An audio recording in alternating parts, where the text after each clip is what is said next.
Haleluya. Amen. Jina naitwa Kuhani Winston. Ninampenda Mungu wangu aliye juu mbinguni kwa ule uaminifu ambao anazidi kuweka katika maisha yangu. Nami ninamuomba Mungu wangu uaminifu wa kwake ukazidi kuwa ndani yangu katika maisha yangu. Basi ni wakati mwingine mzuri ambapo tukaweze kuingia katika neno la Bwana. Na neno letu la leo linatoka katika Marko Mtakatifu. Mstari ni Marko Mtakatifu, sura ni ile ya 11, mstari ni ule wa 22, 23 hadi 24.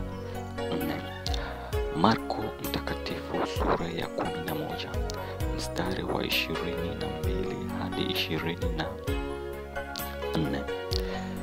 Na neno letu la leo ni neno ambalo linanena kuhusu imani.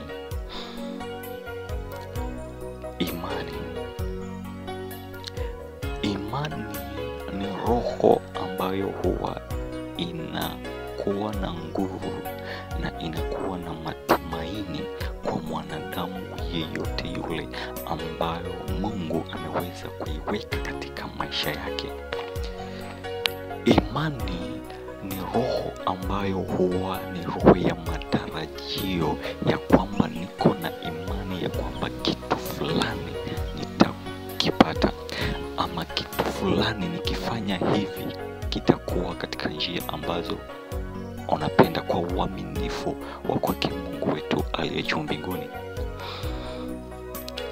Kwa hiyo leo tunaenda katika Marko Mtakatifu sura ya 11 mstari wa 22 hadi 24. Kwa msaada wa Roho Mtakatifu wa Mungu nitasoma.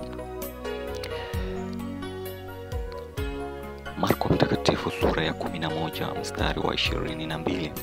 Yesu akajibu akawaambia, muaminini Mungu. Mstari wa 23.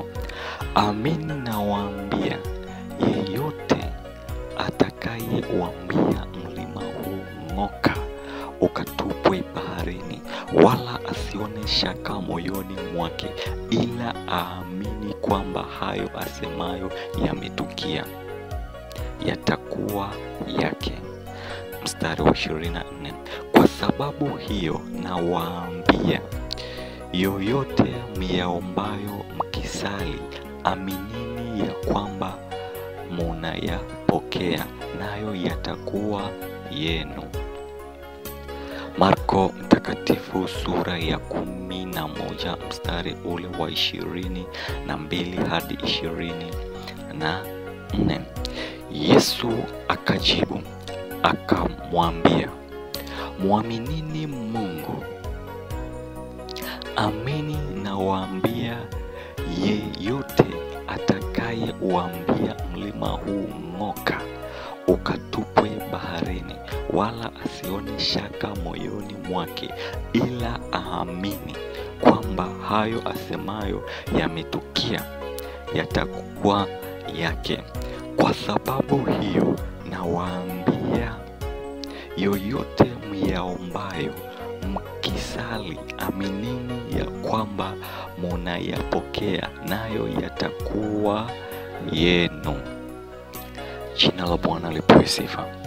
Amen. Mungu wetu aliye juu mbinguni anatuambia ya kwamba katika Marko Mtakatifu sura hiyo ya 11 mstari wa 22, Mungu wetu aliye juu mbinguni kwa mwanawe Yesu Kristo anatuambia ya kuwa muaminini Mungu.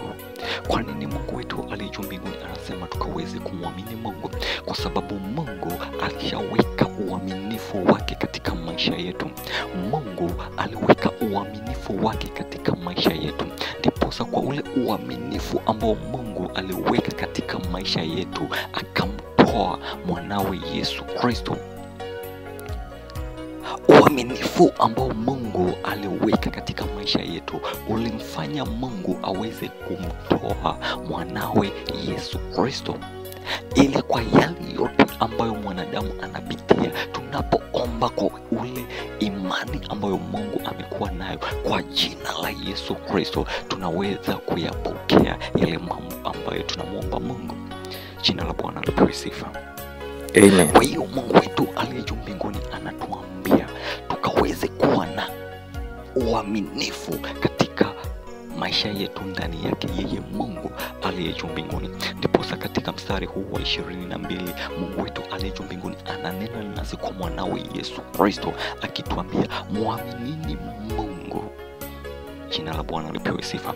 Na Mungu aliye juu mbinguni anazidi kutuambia kwa nini tumwamini Mungu. Kwa sababu Mungu wetu aliye juu mbinguni anasema, amini nawaambia, yoyote atakayeuambia mlima huu ng'oka ukatupwe baharini, wala asione shaka moyoni mwake, ila aamini kwamba hayo asemayo yametukia, yatakuwa yake. Haleluya.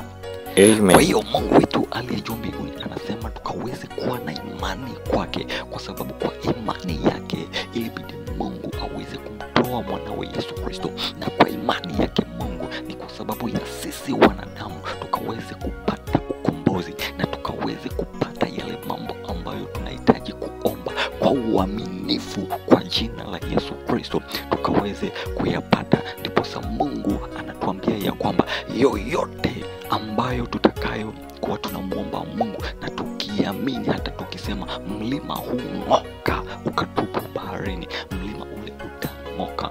Amen.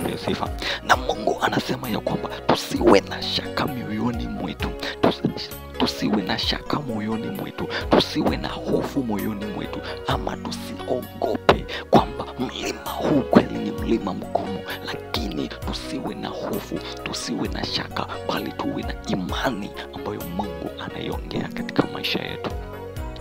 Na tunapoweka imani katika mioyo yetu, tunapoweka uaminifu wa Mungu katika mioyo yetu, ndio ule mlima ukisema ng'oka kwa jina la Yesu Kristo, unang'oka na unatupwa baharini.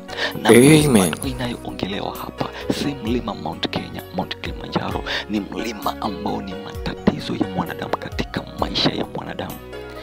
Mlima unaoongelewa hapa ni matatizo ya mwanadamu, matatizo ambayo wanadamu tunayapitia. Hiyo ndio milima. Haleluya. Amen. Kwa hiyo mlima hapa ambao unanenwa ni ile hali ambayo mwanadamu anapitia. Huenda unapitia hali ya magonjwa, huenda unapitia hali ya kutokukosa kazi, huenda unapitia hali ya kuwa na amani. Hakuna amani katika maisha yako, hakuna amani ndani ya nyumba yako. Huo ni mlima ambao kwa imani unaposema ninakataa kuwa na hofu katika maisha yangu, naomba hofu ing'oke katika jina la Yesu Kristo, na ile hofu inang'oka na inatoweka, na Mungu anazidi kusimama katika maisha.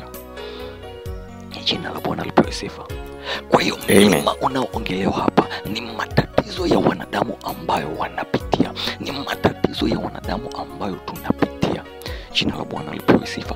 Kwa hiyo Mungu wetu aliye juu mbinguni anasema ya kwamba tunapokuwa na imani, tunapokuwa na ule uaminifu, hatupaswi kuogopa, hatupaswi kuwa na hofu, kwa sababu hofu ndio itakayotufanya tushindwe kuing'oa milima ambayo inatutatiza katika maisha yetu. Jina la Bwana lipewe sifa. Kwa hiyo Mungu wetu aliye juu mbinguni ananena nasi akituambia ya kwamba tusiwe na hofu, bali tukaweze kuwa na imani, tukaweze kumwamini Mungu, maana Mungu alituamini akamtoa mwanawe Yesu Kristo. Na kwa ile imani ambayo Mungu aliiweka kwetu sisi kwa mpendwa wake mwanawe wa pekee Yesu Kristo, tukiamini na sisi tukiomba kwa jina la Yesu Kristo, milima ya magonjwa, milima ya kutokuwa na kazi, milima ya kutokuwa kuendelea mbele itang'oka kwa jina la Yesu Kristo. Na pale ndipo Mungu wetu aliye juu mbinguni anapenda, na ndipo kwa mwanawe Yesu Kristo anatuambia ya kwamba muaminini Mungu, kwa sababu hiyo ndio silaha pekee ambayo Mungu ameiweka katika maisha ya mwanadamu. Jina la Bwana lipewe sifa. Amen. Tunapozidi kuendelea katika mstari ule wa 24, Mungu wetu aliye juu mbinguni anasema, kwa sababu hiyo nawaambia, yoyote myaombayo mkisali, aminini ya kwamba mnayapokea, nayo yatakuwa yenu. Kwa sababu hiyo nawaambia, yoyote myaombayo mkisali, aminini ya kwamba mnayapokea, nayo yatakuwa yenu. Jina la Bwana lipewe sifa. Kwa hiyo Mungu aliye juu mbinguni anatuambia ya kwamba kwa uaminifu ambao Mungu anasema tukaweze kuwa nayo, yoyote ambayo tunahitaji, yoyote ambayo tunamwomba Mungu wetu aliye juu mbinguni, kwa ule uaminifu, kwa imani ambayo tuko nayo ndani ya mpendwa wake mwanawe wa pekee Yesu Kristo, tunapoomba basi yatakuwa ni yetu. Haleluya. Tunapoomba basi yatakuwa ni yetu na tunayapokea hayo. Jina la Bwana lipewe sifa. Amen. Kwa hiyo Mungu wetu aliye juu mbinguni aliweza kutupa silaha nzuri ambayo ni silaha ya uaminifu. Uaminifu wa kwangu na uaminifu wa Mungu unapokuwa pamoja, kila kitu kinakuwa sawa sawa, kwa sababu hakuna kitu ambacho kitaweza kusimama katika maisha ambacho kitaleta shida, kwa sababu uaminifu uko nao. Na unapoomba kwa uaminifu wa Mungu kwa jina la mwanawe Yesu Kristo, pasipokuwa na hofu moyoni mwako, pasipokuwa na woga moyoni mwako, basi Mungu wetu aliye juu mbinguni anasema kile unachokiomba ndicho utakachokipokea. Kwa sababu gani? Kwa sababu ya imani umeiweka kwa Mungu wetu aliye juu mbinguni, kwa Mungu wa kwako aliye juu mbinguni, aliyetuumba kwa mfano wake, kwa sura ya kwake. Jina la Bwana lipewe sifa. Amen. Naitwa Kuhani Winston. Neno la leo ni neno la uaminifu. Mungu azidi kutusaidia kwa Roho Mtakatifu wake na kwa majeshi ya kwake ambao ni malaika wake watakatifu. Mungu wa Ibrahimu, Mungu wa Isaka, Mungu wa Yakobo, ndiye Mungu wa wanadamu wote, kwa imani na uaminifu wa kwake, kwa jina la Yesu Kristo. Amen. Amen.